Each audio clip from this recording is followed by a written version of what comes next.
may swallow up my shame.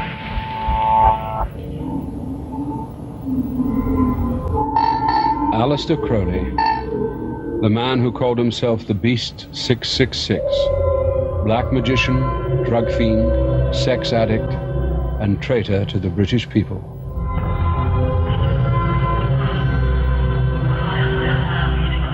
I want none of your faint approval or faint dispraise.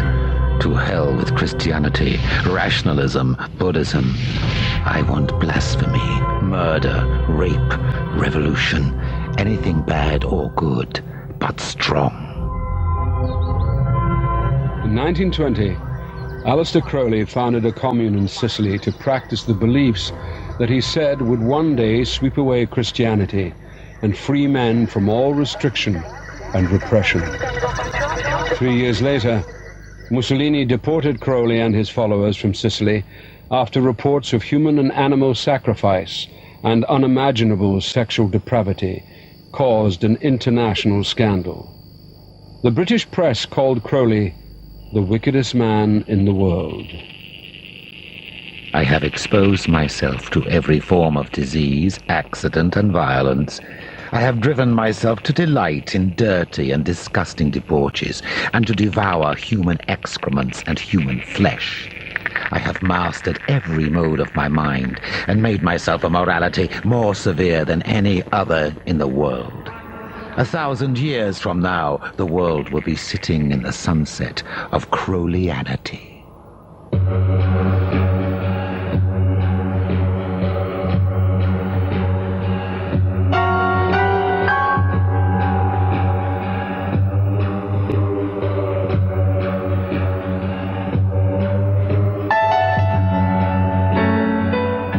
The thing about Crowley was doing everything to absolute excess, pushing yourself to the absolute limit so you know at least where your limits are. So if you're going to do something that's depraved, you do something which is extremely depraved that even you feel disgusted at, and then try to learn to enjoy it.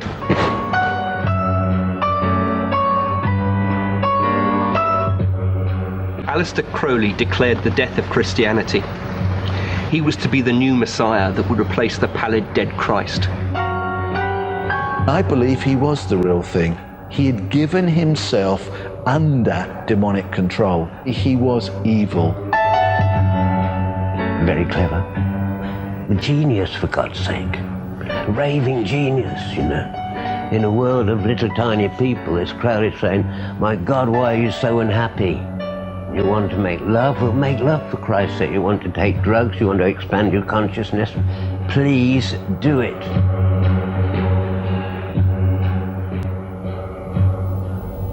Since his death in 1947, Crowley has become an icon of rebellion. The Rolling Stones, David Bowie, Led Zeppelin's Jimmy Page have all been influenced by his message of freedom. He continues to be a key figure in the occult and is a focus for those engaged in the battle between good and evil. This was a battle that was to play a crucial part in Crowley's childhood. Aleister Crowley was born in 1875 into a wealthy brewing family. It was the height of the Victorian era, and his devoutly religious parents constantly warned him about the dangers of temptation and the terrible consequences of sin. His family were members of the Plymouth Brethren sect. Now, the Plymouth Brethren were radical Protestants. You might even say pathologically anti-pleasure. They believed in the literal truth of the Bible. This included in particular the book of Revelations, which is a constant echo throughout Crowley's imagination, his theology, if you want to call it that. He seems to have been devoted to his father. They used to travel the country together while his father preached in a fairly unorthodox fashion. Aleister was inspired by his father's evangelizing, and his earliest ambition was to follow him and become a crusader for Christ. Then something happened that completely shattered his world. Crowley's father died suddenly, leaving Aleister, who was still only a boy of 11, bereft. His sorrow turned to anger. He grew to hate his mother, the church, and the pious tutors she employed to school him. Crowley became increasingly rebellious.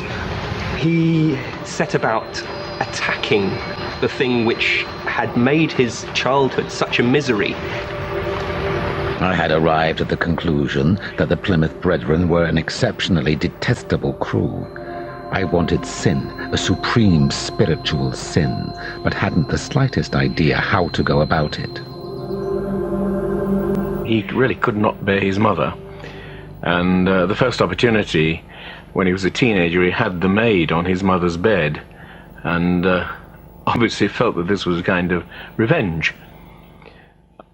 He developed a tremendous state of resentment about his family and all the family background. And so, from the beginning, you see, Crowley sort of had a pretty good kind of background in revolt.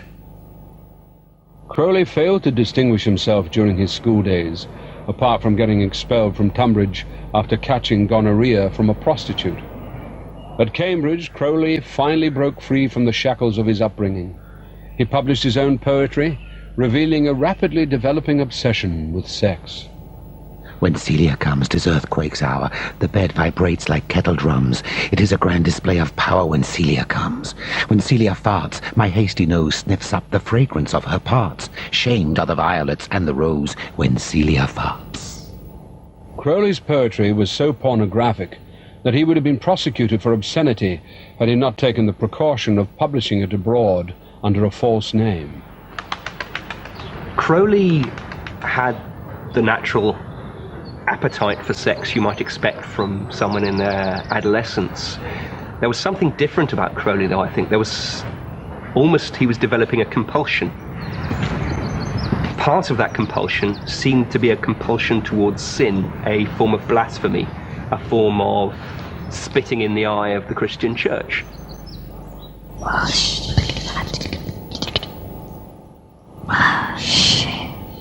It was at Cambridge that Crowley first became fascinated with magic and the occult. He heard that there were secret societies whose members practiced dark and forbidden rituals. Crowley was intrigued and was desperate to access this hidden world. At the age of 21, a large trust fund freed him from any financial worries. He decided to leave Cambridge to pursue his quest to become a black magician. After 2 years of searching, he finally found what he was looking for. The Golden Dawn was a secret society dedicated to the study and practice of the occult. Its exclusive upper-class membership included many famous artists and intellectuals of the day. He discovers the Golden Dawn. It's from here on, really, that he feels he's really onto something. This is something brand new, it's fresh. Bram Stoker is involved, Yeats is involved, the sort of literary sort of society lot. He wants to be part of that as well, and he rapidly rises through the magical grades like nobody else has gone through them before. He seems to take to this literally like a fish to water. This seems to be his vocation. For Crowley, who was now referring to himself as the Beast 666, the Golden Dawn turned out to be a bitter disappointment. He thought that they were playing at magic and tried to take the society over. He clashed with the poet W.B. Yeats, who was a prominent member, calling him a lank, disheveled demonologist. This was the real major step for Crowley when he thought that he was leaving behind the Golden Dawn and all its sort of milk and water magic and moving into the world of sort of real magic. And he was perfectly willing to take on black magic. He was willing to use any forces that he possibly could, that he could control. Crowley decided to perform the Abramelin, a black magic ritual that no magician had dared undertake for centuries. Crowley's so dedicated to performing the Abramelin ritual that he actually goes to the length of seeking out and finding the perfect place and buying a house to do the actual ritual in. Nothing else, just actually to do this ritual. And it's in Loch Ness, Boleskine House. This is such an extreme thing to do. This is not a game. I think he's trying to break down, he's trying to push further than anyone else has been before. At the moment, his yardstick is the Golden Dawn, so he's already shattering that completely. The Abramelin dates back to the 14th century. The aim of the 6-month ritual is to master demons, but it was considered extremely dangerous. If the ritual went wrong, it was believed that evil spirits could be set loose and take possession of the magician.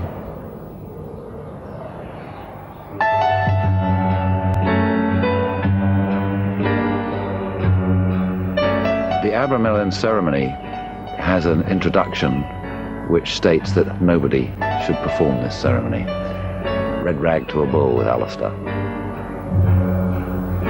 Crowley, at a time when he did it, had a lot of determination to delve as deeply as he could into the occult. He certainly did do partially the Abramelin ceremony in the house, which is to do with conjuring up one's guardian angel. But in order to do that, you've got to release a lot of other spirits of one sort or another. Even in broad daylight, the room he was working in became almost pitch dark, and he had to light candles and this sort of thing to continue what he was about.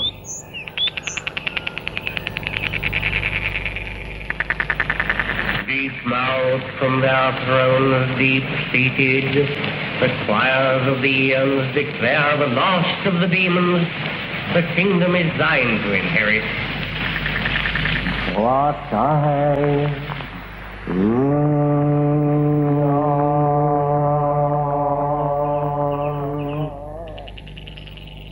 The man, actually, I don't think, mixed a great deal with the locals, but they knew what he was about. Crowley never made any secrets about the sort of individual that he was. And the north of Scotland being the way it is, there's still some sort of healthy superstitions floating about. And yeah, I mean, there were some people who wouldn't even walk past this place. I have a healthy respect for what the occult can do and how it can really muck up your life.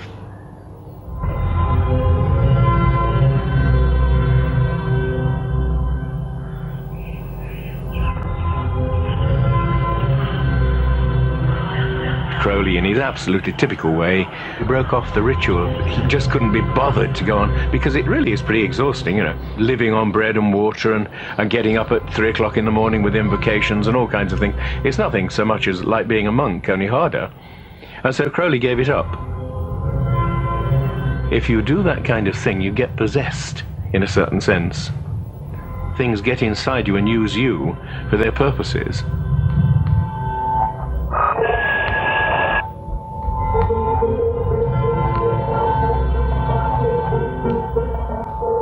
It was at this point that Crowley met Rose Kelly, a young society lady.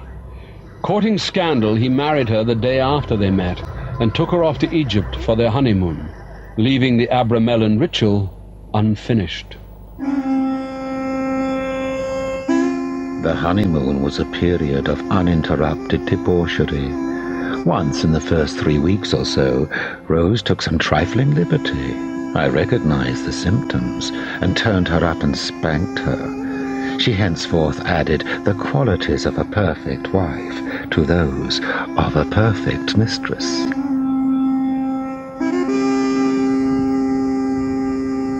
When I was in my late teens, Crowley's like an inspiration. He was somebody who was living a life that you wanted to live like. You wanted to be able to do what you wanted, you know, break down the taboos, break down the barriers. And there was somebody that had already done it. So they sort of become your own sort of personal guru. We're at the Great Pyramid now. This is where Crowley and his wife came on their honeymoon. And one night they decided to spend a night inside the King's Chamber. This is just for Crowley really to show off and show what a great magician he is to his wife. They must have done this on their own, him and Rose. That's been quite an eerie thing to do. This is it. This is the King's Chamber. I wanted my wife to see what a great magician I was. We went accordingly after dinner with candles. I had with me a small notebook in which was written the preliminary invocation of the Goetia. The Goetia is a grimoire. It's probably the closest thing to a black magic book. It's the Lesser Key of Solomon. It's got nothing to do with invoking angels. It's got nothing to do with anything particularly spiritual. It's purely to raise demons and nothing else. I invoke thee, the Bornless One, thee that hast created the earth and the heavens, thee that hast create the light and the day.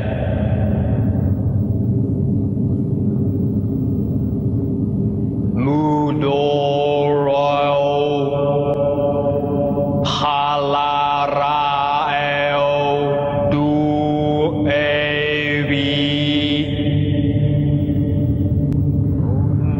The second of the first, in the burning flames have flamed in the depths of my jaws.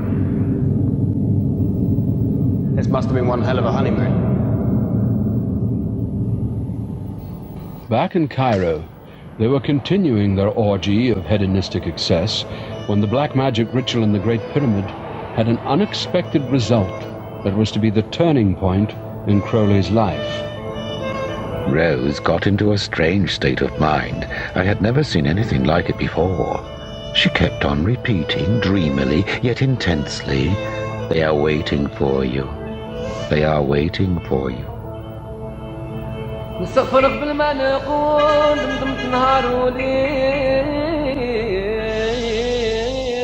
When Crowley asked Rose who was waiting, she kept repeating that it was Horus, an Egyptian god. Crowley was puzzled and irritated by his wife's bizarre behavior. She knew nothing of magic and even less of Egyptology. Surely she, of all people, was not receiving a message from the gods. Crowley decided to take Rose down to the Egyptian Museum to test what she was saying. Rose had never visited the museum before.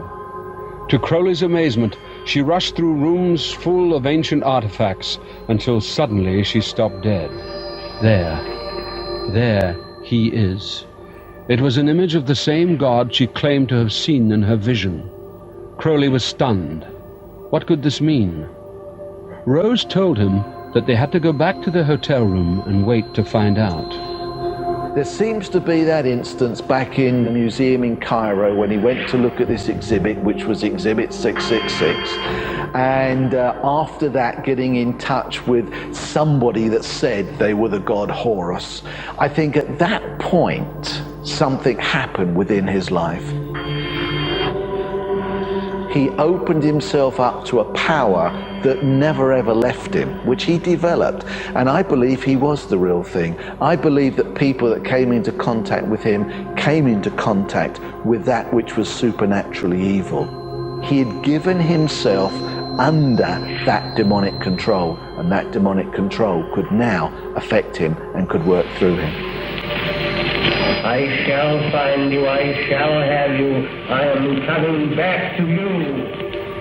Crowley was about to receive a revelation that would make him the prophet of a new religion, giving him a charter to pursue a life dedicated to sex and magic, no matter what the consequences.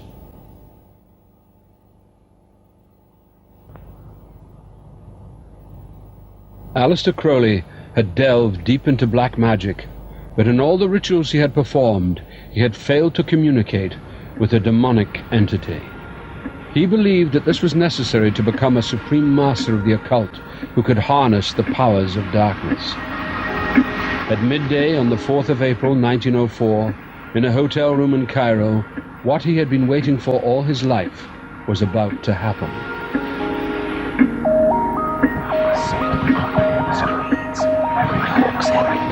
Of Jesus as he hangs on the cross. Compassion is the life of kings. Crowley heard an unearthly voice from over his left shoulder. For 1 hour, at precisely the same time over the next 3 days, Crowley said that the voice dictated to him the Book of the Law, the work that would become the Bible of his new religion. The Book of the Law, it just really is ripping up everything. It's ripping up the Bible, it's ripping up the Quran, it's ripping up all the holy books and saying, we're starting fresh now. This is the word of the new Eon. We're going to peck out the eyes of Christ on the cross. It's very, very blasphemous. It's all about liberation. It's all about having no restrictions at all. You follow your path, you follow your goal in life, and you do that above all else. The Book of the Law is the Bible of the religion Crowley was endeavouring to found. A book of inspired writings, whereby Crowley portrays himself as a medium for some higher force. Inevitably, with an egomaniac like Crowley, he finds himself cast in the central role. The Book of the Law states, "Do what thou wilt shall be the whole of the law." In other words, people have the right to determine exactly how to live their lives, regardless of moral and religious boundaries. Crowley saw himself as the prophet of this new creed, and a year later showed just how far he was prepared to take it when he set off to conquer one of the world's highest mountains. Crowley had started climbing as a teenager, scaling the perilous chalk cliffs of Beachy Head. In 1905, a year after the Great Revelation in Cairo, Crowley led the first attempt on the world's third highest mountain, Kanchenjunga. But the belief in the absolute supremacy of his will was to have terrible consequences. Crowley was, in point of fact, a very good climber. He could have become known as one of the great climbers. But in this major expedition, the Kanchenjunga expedition, he deserted the rest of the party because they'd had some kind of a quarrel, and the quarrel was largely due to the fact that they didn't like the way that he tried to boss everybody around. And of course, Crowley simply went off saying, all right, you bastards, if you don't want me, then, that's too bad. The rest of the party was descending the mountain face when an avalanche struck. Crowley was alleged to have ignored the cries of the stricken men, preferring to stay in his tent, drinking tea. 4 people were killed in the tragedy. Crowley more or less saw what had happened and just let them die. Now, that's sort of really unpleasant, because he knew perfectly well, that as a climber, it was his job to help them. And of course, that finished him as far as the climbing world was concerned. From then on, he was untouchable. Unmoved by the tragedy, Crowley set off on a trek across China with his wife Rose and their baby girl. Reaching Vietnam, he abandoned his wife and took up with a mistress back in Shanghai.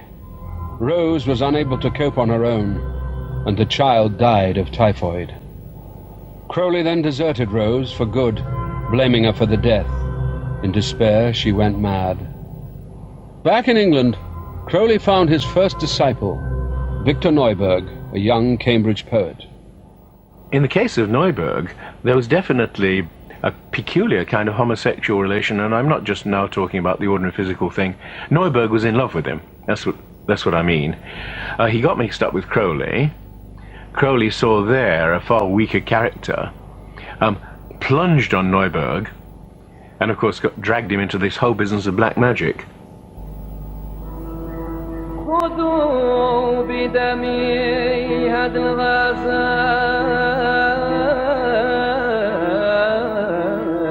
Neuberg was subjected to a series of sadistic acts designed to test the poet's dedication to the beast. The two set off to Algeria to perform Enochian magic, a dark and dangerous set of occult rituals. They walked deep into the Sahara for 2 days until they reached the point of exhaustion. I think the reason for the desert is it's so desolate, it's so isolated, that there's nothing for your consciousness to latch onto. There are no markings, there's no change in the desert. And I think this beats your consciousness into a state of sensory deprivation. I think this is perfect for the sort of magic that Crowley was doing. This is what he wanted to do. And they really were stepping off into the unknown. Disorientated by the effects of the desert and copious quantities of hashish and mescaline, Crowley and Neuberg embarked on the climax of the ritual, summoning Choronzon, the dweller of the abyss, seen within the occult world as the devil himself. This particular ritual was extremely dangerous. Make no mistake, They were opening the gates of hell. The opening lines are Zazaz, Zazaz, Na Satana Zazaz. And these words are literally to open the gates of hell. He knew, and this sounds a weird thing to say, he knew that magic works. We don't believe in it nowadays, but in point of fact, all that you're really doing is trying to persuade forces that do exist outside this world to come into this world. And to do so, you have to serve as that passage yourself to a large extent.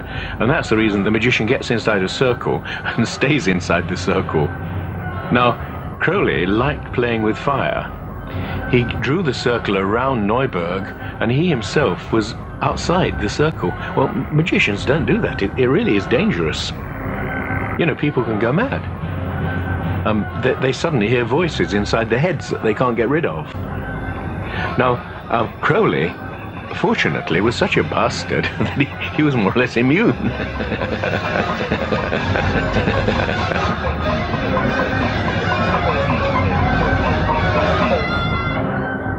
Crowley gets seized with a passion to perform a sexual act, and Crowley is the passive partner in the sex act. And at the point of orgasm, Crowley has like a mystic revelation. He sees a blinding white light. He seems to commune with the secret chiefs, and he suddenly realizes that sex can be a sacrament, can be in praise of the gods. It's like a shortcut. It's a short circuit to go straight in to achieve whatever you want to achieve magically. The effect of the rituals left Neuburg a shattered man. He never fully recovered from the experience. But for Crowley, this was the final piece in the jigsaw. He had now united his belief in the power of sex and magic into one occult vision. Crowley headed off to New York and threw himself into what he now called sex magic. He kept a detailed record of his exploits. I had a Dutch prostitute, a muscular wolf type with a fine, fat, juicy yoni. She inspired in me a magnificent effort. After the First World War broke out, Crowley offered himself to the British war effort as a spy. Rejected by the intelligence services, he decided that instead he would support the Germans. Crowley began issuing propaganda on behalf of the Germans for German-owned American newspapers. Crowley's defense being that he was deliberately writing such absurd nonsense that it made the German cause look ridiculous to the American people. The best example of this is probably an open letter that Crowley published addressed to Zeppelin. A giant Zeppelin leaves its base for a night raid. See how defenseless this city will lie beneath the gaze of a hawk. The Germans have decided to make the damage as widespread as possible. A great deal of damage was done in Croydon, where my aunt lives. Unfortunately, her house was not hit. Count Zeppelin is respectfully requested to try again. The exact address is Eaton Lodge, Outram Road. Denounced by the British press as a traitor, Crowley decided that it was time to fulfill his role as a prophet of the religion that he now called Thelema. Crowley needed a place to practice Thelema and set off across Europe to find somewhere away from the prying eyes of Edwardian England. He eventually stumbled across a ramshackle farmhouse in Cefalù, northern Sicily. Unprepossessing as it was, this was to be Crowley's temple. What the Book of the Law proposed, the Abbey of Thelema practiced. Crowley must have had in his mind the hope that this was the beginning of his new religion. Crowley set up the Abbey in 1920 with his latest mistress, Leah Herzig, their newborn baby, and a motley band of followers from around the world. Crowley met Leah in New York when she was only 19. She was totally dedicated to him and was prepared to do anything he asked of her. I dedicate myself wholly to the great work. I will work for wickedness. I will kill my heart.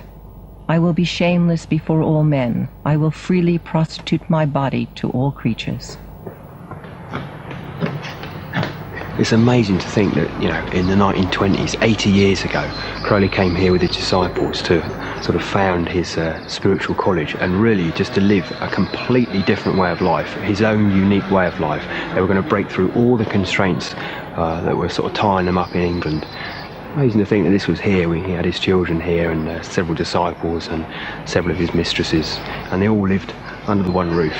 The whole point of living here was to completely clear yourself and discover your true will, and Crowley was the man who could help you do that. The disciples performed sex magic rituals under the influence of hashish, opium, and cocaine. They even had a dog called Satan. As far as Crowley was concerned, it was an experiment in a different kind of living. There were piles of drugs on the table. The children ran around naked and were allowed to sort of come into the room while adults were having sex. Crowley believed that if you gave man absolute freedom to do exactly what he wanted, this could do nothing but good. It was evidently not the most pleasant place to stay. The members were prone to disease, discomforts of various kinds, most of which could only be alleviated by faith in Crowley himself and the ready supply of drugs, which Crowley made sure were readily available. Amongst all of this, you have to imagine that there was also a family atmosphere, albeit a very dysfunctional one.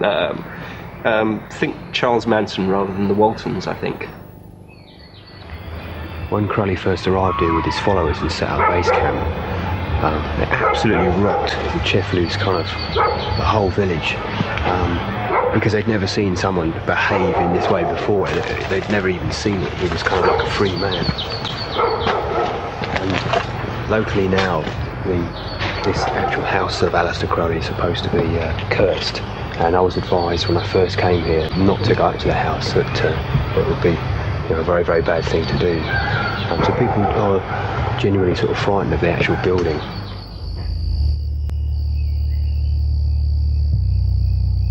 Aaron Paramore first came to Sicily on a kind of occult pilgrimage and was amazed at what he found inside the now derelict abbey.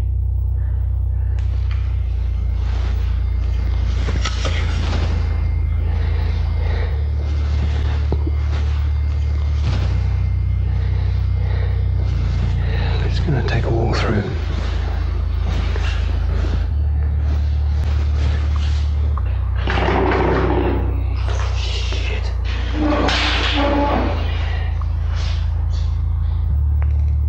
Fucking hell.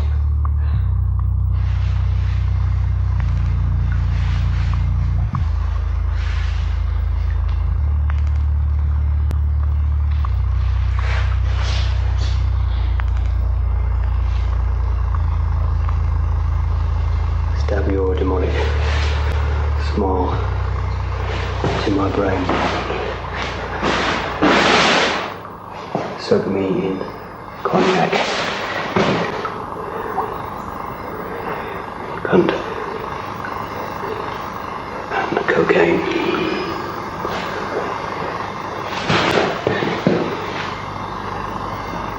There's somebody with a very long tongue who seems to say, "Fuck Leah." This is the place that Crowley called the Nightmare Room. Disciples were given drugs and made to sit and look at Crowley's pornographic paintings on the walls. The idea was that by doing this, they would lose all their fear and repression. There's a grinning demon. It's a rather well-endowed demon. As people at the Abbey continued to lose their inhibitions, the sex magic rituals Crowley asked them to perform became more and more extreme. Probably the most controversial and lurid episode in the whole Chefelu period is the attempted copulation between one of his Scarlet Women, Leah Herzig, and a goat. Now, supposedly, at the time of orgasm, the goat was to mount Leah Herzig, and at the time of orgasm, it was to have its throat cut. You can wonder whether what he was trying to do was, A, to test the dedication of his disciples, to see how far he could push them. Perhaps he also thought it would be a good show. I mean, Crowley was dedicated to novelty, And I dare say that will be a novelty to most people. The goat, the symbol, of course, of Satan. Normal man and woman is repulsed by this sort of thing, and we wonder what actually can bring human beings to this. And I think what had happened was that in the Abbey, they had sated or satisfied so many of their appetites that all the time they were going just that bit further until eventually they were copulating with animals. And I suppose when you get to that stage, it is symbolic of the depth of evil. Things started to go wrong at the Abbey. Crowley struggled with his growing drug addiction. Leah had a nervous breakdown, but what Crowley called the great work had to go on. People who use the word I are encouraged to cut themselves in order to remind themselves that they don't have an identity. Crowley was there destroying people's egos. That was part of the experiment. He was liberating them from their conventional upbringings. Raoul Loveday was an Oxford graduate who broke away from his middle-class background and came to Sicily with his wife. He wrote to his parents that he was happier at the Abbey than he had ever been. But Loveday fell ill and died after allegedly drinking the blood of a cat sacrificed in a ritual. His wife left Sicily and went straight to the British press. Crowley's little squalid piece of heaven collapsed due to one of the earliest tabloid attacks, which, rather than attacking Crowley's Abbey as being the kind of mind control camp it was, which probably wouldn't have made sense to people at this time, it portrayed this kind of dark, devil-worshipping, orgy-ridden den of human sacrifice, which it wasn't. Eventually, of course, it was Mussolini who kicked his little crew out. For many of the people at the Abbey, what they did there blighted the rest of their lives. Deserted by Crowley, Leah Herzig sank into prostitution. Other disciples went mad. One committed suicide. The dream was over. Crowley was now public enemy number one, the wickedest man in the world.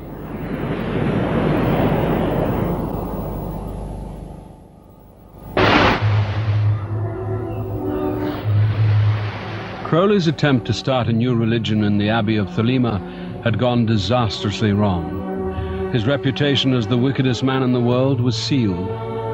The last years of the great beast's life were spent living from hand to mouth. His fortune was long gone and his disciples had deserted him. He moved from one set of temporary lodgings to another and finally ended up in a boarding house in Hastings. His life of excess had left him with nothing but chronic heroin addiction and infamy. Sheffield's come and gone, and there's almost like an irony to it that he's come here really where old people die. The great beast 666, the wickedest man in the world, is now residing in a boarding house, you know, with a lot of other old people.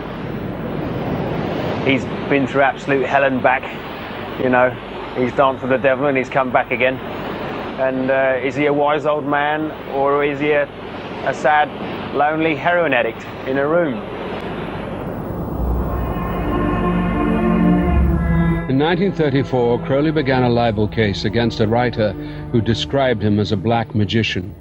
He was desperate for money and believed he might be awarded damages. Examples of Crowley's pornographic poetry were read out in court, and then the wife of Raoul Loveday, the young man who died in the Abbey of Thelema, gave evidence of Crowley's depravity. The judge was appalled, saying that in 40 years of justice he had never heard of such wickedness. Crowley lost the case and ended up bankrupt.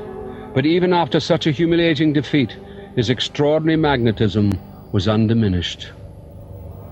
After a court case that Crowley loses, a young woman called Deirdre McKellum comes up to him and says, "I want to have your child," basically. And Crowley agrees, and they go off together, and they perform a ritual to have a magical son, a sort of a magical heir for Crowley. And they perform various rituals, and they do have this son, and his name is Alistair Ataturk. Well, after he took me in his arms on the doorstep, that beastly lodging which had lace curtains in the window, I don't know where it was now, he said, I want you and I want your child. Well, I wanted a child, and I just started from then. And then he came round and saw me off. And he had to give up drugs, pretty well give up drugs for 3 months, because he couldn't conceive very easily. Well, I suppose I conceived. He did the other thing, but... That was the only child who, in the everyday concept, I think he really loved, whom he wanted to see have a future. It wasn't until the end of his life that I really think he came into contact with the kind of love most men would have wanted. Perhaps for the first time, Crowley was beginning to question what his life had really amounted to. Have I ever done anything of value, or am I a mere trifler, existing by a series of shifts of one kind or another, a wastrel, a coward, a man of straw? I can find no answer whatsoever, the obvious verdict being guilty every time. From an early age, Crowley had been obsessed with sex. He came to believe that it was the key to magical fulfillment. So when he wrote in his diary, "Weak erection," he knew that the end was near. There was no tears pouring down A.C.'s face whatsoever. We talked the whole day before, and the whole next day that he died, until he went into a coma, which he did very quietly. And then the day after, when he did die, there was this strange thing that happened again with the curtains. Very still day, and the curtains blew out across the room, and there was a great peal of thunder, which was, I think, the gods greeting him.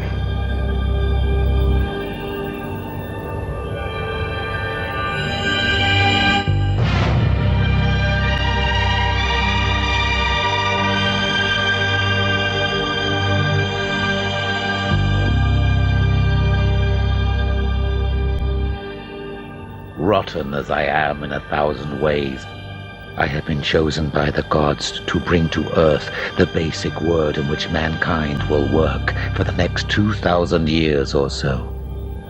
I assure you, the world is ready for this move. The great beast died in 1947, and for a decade it seemed all his ideas had died with him. But then his do-what-thou-wilt philosophy found a new home with a generation that was experimenting with free love, drugs, and alternative beliefs. Crowley had pushed the same boundaries 40 years earlier. He was now a 60s icon.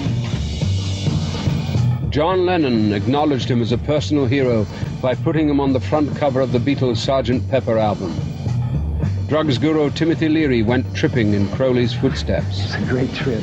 And the Rolling Stones were drawn to him by the underground filmmaker Kenneth Anger. The Stones found Kenneth Anger, who in turn introduced them to the world of Aleister Crowley, which at least for a time seemed, heaven sent's probably the wrong word, but certainly seemed to suit the direction they were heading, which was unquestionably infernal. The Stones' flirtation with the dark side was brief, but since the 60s, the occult has seen an explosion in popularity. There are now thousands of occult websites on the internet, with many dedicated to the great beast.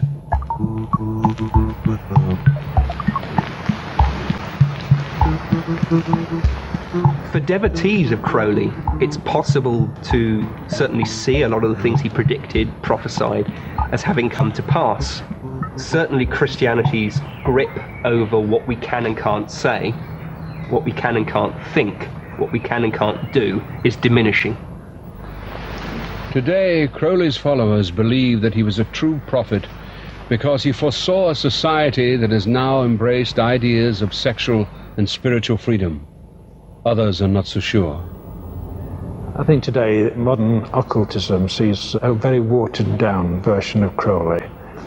They gloss over some of the atrocious things that he did, and they just want to see him as a benign a humanist, somebody who said, let's be free, let's go with the flow.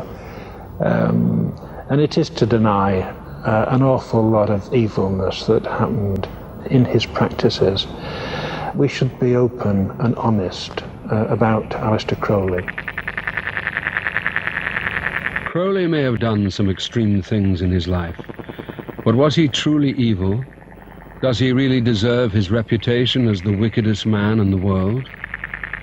Crowley never called himself the wickedest man in the world. From a fairly early age, Crowley wanted to see himself as the great beast 666, simply because he wanted to see himself as somebody who'd broken free absolutely completely from Plymouth Brethren and from his mother. Crowley was a victim of his own idea of Christianity. Probably, if Crowley had been born into a modern environment where he didn't have to be a Christian or anything of the sort, I think that half of his force would have disappeared, because he wouldn't have had anything to brace himself against, to fight against, to hate.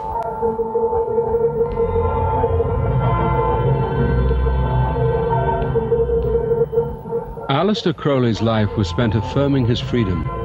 It began in defiance of his family, Victorian morality, and the Christian Church. But the desire to exert his own free will became an obsession and a license to live his life to outrageous extremes. Crowley's beliefs ultimately proved to be as damaging to himself as they were to others.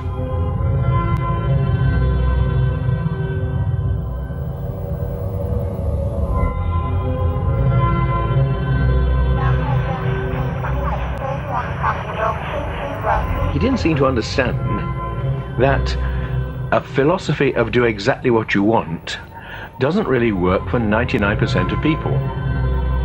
If you took away all laws, all restraints, and all the rest of it, his society would suddenly turn into a pretty horrible mess. Crowley's attempts to establish a new religion left him bankrupt, friendless, and physically wrecked. But he has left an extraordinary legacy of a life pushed to the absolute limit. Crowley ultimately is as magnetic and exciting as he is repellent. There are aspects of his character which are very difficult to admire or even tolerate. He was childish, he was unpleasant to many of the people who most admired him. But above and beyond that, Crowley was and is mythic, and there are aspects of this myth which are very, very positive. I find it difficult not to stand in awe of his appetite for life, his vigor, his determination to challenge himself and the world around him. Crowley wasn't afraid of anything or anyone. Bury me in a nameless grave. I came from God, the world to save. I brought them wisdom from above, worship and liberty and love. They slew me, so be my grave without a name, that earth may swallow up my shame.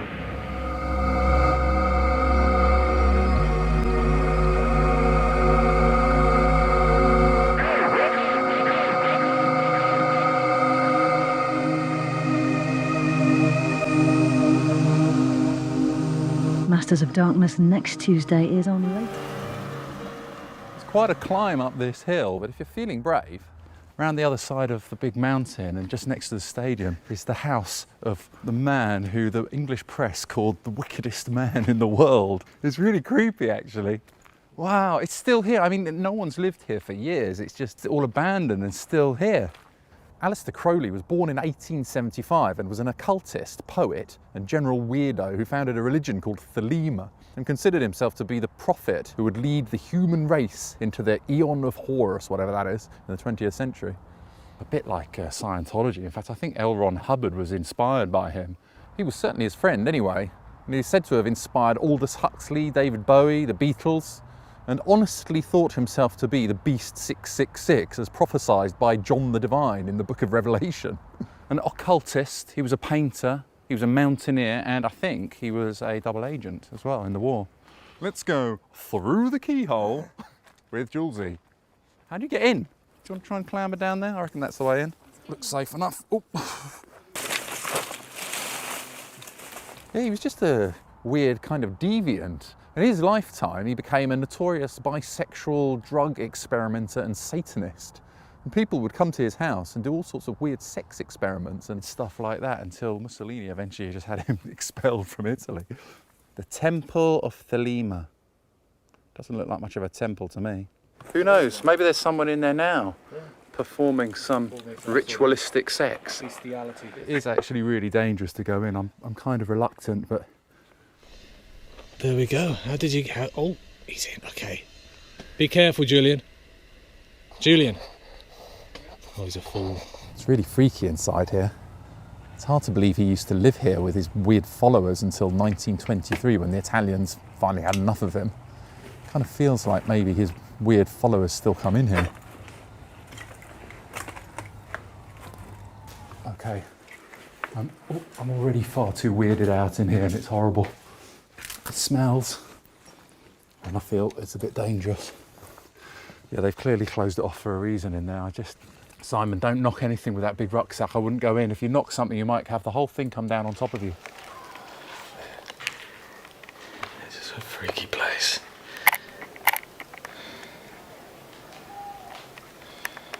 I mean, they wore robes, performed rituals. He offered a sort of what they called a libertine education for the children of his followers and allowed them to play all day and witness acts of sex magic.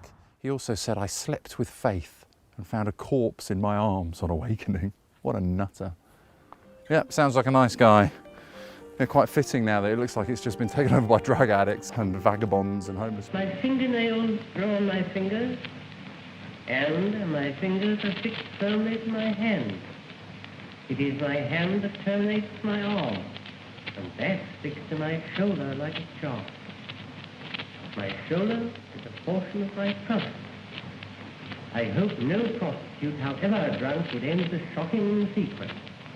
Yet we find, even in England, men of evil mind, pornographers who love obscene details, shameless enough to mention fingernails. The Titanic. All flash the serpent's frequent steel, and stomach soft of man's delight. Down crash of an immobile and brainless barrier light. Courage. The grey god shoots a laughing lip. Let not faith founder with the ship. We reel before the blows of fate. Our stout souls stagger at the shock. Oh, there is something ultimate, the thought of the living rock. Courage, catastrophe beyond belief, harden our hearts with fear and grief. The gods upon the Titans shower their high intolerable scorn, but no god knoweth in what hour a new Prometheus may be born. Courage! And his doom goes driving down. A crown of thorns is still a crown. No power of nature shall withstand at last the spirit of mankind. It is not Joseph in the sand. It is not wastrel to the wise. Courage! Disaster and destruction tend, but all our triumphs in the end. And hymn to the American people on the anniversary of their independence. Brothers and sisters, on this day deathless glory, let us come united in our glad array to hymn our father's martyrdom. Ashes to ashes, dust to dust, so let it be. In God we trust. They died, and we are free. Take up their cross, deserve their crown, sustain this flag of liberty, my men shall not be trodden down. Ashes to ashes, dust to dust, so let it be, in God we trust. In war and earthquake, wreck and wrong, still let the flag of freedom fly. In peace and safety, still be strong, for we will live as we would die. Ashes to ashes, dust to dust, so let it be. In God we trust. Though in wash the world in blood, though death devour, though time decay, let but our hearts hold brotherhood, and this they shall not take away. Ashes to ashes, dust to dust, so let it be. In God we trust. Stand and join hands, and let us sing. Shrink out all glory to the skies. With heart and hand defiant fling our purpose against destiny. Ashes to ashes, dust to dust, so let it be. In God we trust.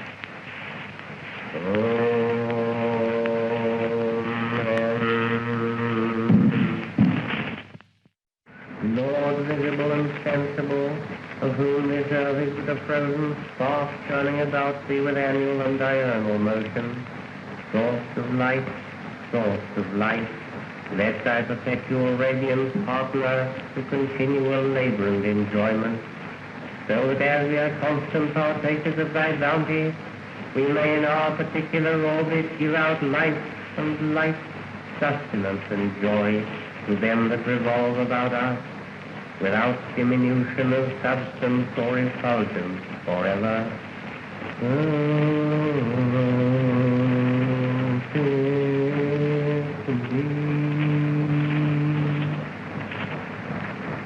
Lord, secret and most holy, source of light, source of life, source of love, source of liberty, be thou ever constant and mighty within us, force of energy, fire of motion. With diligence let us ever labor with thee, that we may remain in thine abundant joy.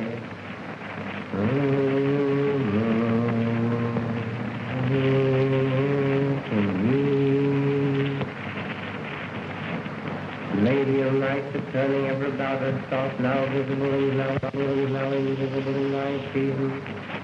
Be thou favorable to hunters and lovers, and to all men that toil upon the earth, and to all mariners upon the sea.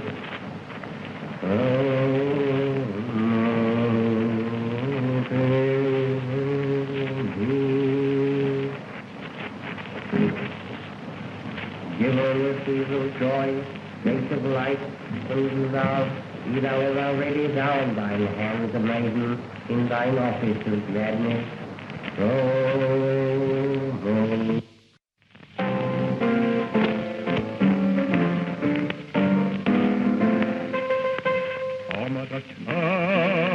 Jamais battu, on me donne des bonjours. Croyez, merci, pour l'être terre, à la première, près de la terre. Non, c'est l'aube de la gloire, oui, soleil de la victoire, tout en avant, arrière avant, au ferme fort, à la porte.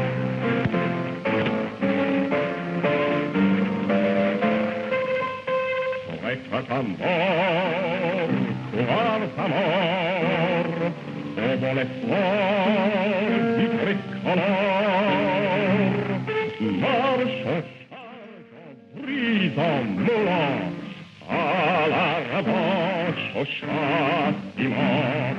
Allez, on est en copain, les barbares, les assassins, tous en avant, bannière avant, au ferme fort, vive la France.